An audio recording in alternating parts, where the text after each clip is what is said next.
오늘 각종 사건, 사고 소식을 전해드리는 포인트 뉴스입니다. 첫 번째 소식입니다. 한국 입국을 요구하고 있는 가수 유승준 씨가 비자를 발급해달라며 낸 세 번째 소송에서도 승소했습니다.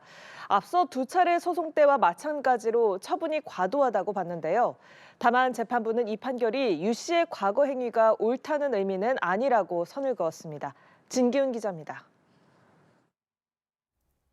병역 기피로 23년째 입국이 거부되고 있는 유승준 씨가 주 LA 총영사관에 입국 비자 발급 거부 처분을 취소해달라며 낸 소송에서 승소했습니다.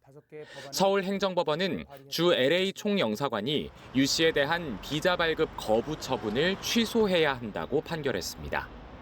재판부는 유 씨의 언동 등이 대한민국의 안전보장과 질서 유지 등 국익을 해칠 우려가 있다고 보기 어려워 처분 사유가 인정되지 않는다고 봤습니다.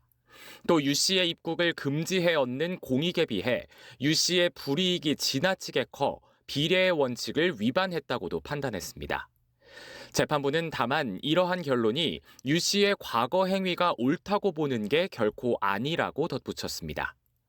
이번 소송은 유 씨가 비자 발급 거부와 관련해 주 LA 총영사관을 상대로 낸 세 번째 소송입니다. 유 씨는 만 38세가 된 2015년 8월 LA 총영사관에 입국 비자 발급을 신청했습니다. 병역 기피 목적으로 국적을 상실해도 38세가 되면 재외동포 체류 자격을 부여할 수 있도록 한 옛 재외동포법에 따른 겁니다. 하지만 당시 LA 총영사관은 유 씨의 비자 발급을 거부했고 유 씨는 행정소송을 내 2020년 3월과 2023년 11월 대법원에서 승소했습니다.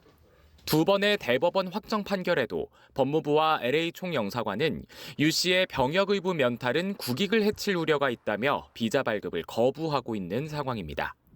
정부 측의 항소 가능성이 있고 법무부의 입국 거부 기조도 이어질 걸로 보여 유 씨의 입국 여부는 여전히 불투명한 상황입니다. 연합뉴스TV 진기훈입니다. 다음 소식입니다. 가수 싸이가 수면제 대리 처방 의혹으로 경찰 수사를 받고 있습니다. 싸이 측은 곧바로 입장문을 내고 대리 수령은 인정하지만 대리 처방은 없었다고 했는데요. 이 대리 수령 역시 위법 소지가 있어 논란이 되고 있습니다. 최지원 기자입니다. 서울 서대문경찰서는 가수 싸이와 수면제를 처방한 의사 A씨를 입건해 조사 중이라고 밝혔습니다. 싸이는 지난 2022년부터 서울의 한 대학병원에서 불안장애 치료약인 자낙스와 수면제 스틸록스를 대면 진료 없이 반복적으로 처방받고 매니저를 통해 수령한 혐의를 받습니다. 싸이 소속사 피네이션은 입장문을 내고 대리 수령은 명백한 과오이자 불찰이라고 밝혔습니다. 다만 진료와 처방은 직접 받았다며 대리 처방은 없었다고 밝혔습니다. 하지만 대리 수령도 위법 소지가 있습니다. 의료법에 따르면 처방전은 직접 진찰을 받은 환자만 받을 수 있습니다. 환자가 의식이 없거나 거동이 어려운 경우 처방이 이어질 땐 대리 수령을 할 수 있지만 이때도 배우자나 직계 가족만 대신 받을 수 있습니다. 또한 마약류 관리에 관한 법률에 따르면 마약류 취급 의료업자가 아닌 대리인이 향정신성 의약품을 수령해 투약자에게 주는 건 위법입니다. 대리인이 의료진으로부터 직접 처방전을 받아 약물을 수령했든 대리인이 싸이로부터 처방전을 전달받아 약물만 수령했든 상관없이 대리 수령 행위 자체에 불법 소지가 있다는 겁니다. 이런 향정신성 의약품은 일단 관리가 철저히 이루어져야 되는데 비대면 진료라든가 아니면 대리 수령한 부분에 대해서는 어떤 책임을 질 수밖에 없는 상황이 아닌가. 경찰은 진료 기록 등에 대한 분석과 함께 싸이를 소환하는 방안도 검토 중입니다. 연합뉴스TV 최지원입니다. 마지막 소식입니다. 입대한 연예인이나 구속된 기업 회장 등 재력가들의 개인정보만 해킹해 휴대폰을 개통하고 수백억을 빼돌린 국제 해킹 조직이 경찰에 붙잡혔습니다.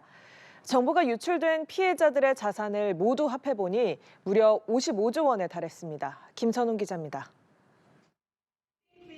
태국 방콕의 한 호텔 복도입니다. Housekeeping, please. 객실 문이 열리고 한국과 태국 경찰이 대거 들이닥칩니다. 당황한 듯 엉거주춤 서 있다 의자에 주저앉는 중국 국적의 남성. 우리나라에서 수백억을 빼돌린 국제 해킹 범죄 조직의 해커이자 최상단 총책인 A씨입니다. 함께 있던 또 다른 총책 B씨까지 검거하면서 경찰은 핵심 조직원들을 포함해 총 18명을 붙잡아 조직을 사실상 와해시켰습니다. 경찰은 태국에서 검거한 총책 2명 중 1명을 구속 송치하는 한편 나머지 1명도 빠르게 국내로 송환할 예정입니다. 이들은 보안이 취약한 정부, 공공, 민간 웹사이트에서 모두 258명의 개인정보를 해킹하고 알뜰폰을 비대면으로 무단 개통해 계좌에 침입한 뒤 피해자 16명으로부터 390억 원을 편취했습니다.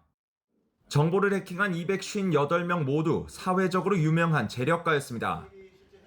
재력가와 가상자산을 많이 갖고 있는 사람들 위주로 범행 대상을 선정했고요. 무차별적인 조회라고 보다는 타겟팅된 조회죠.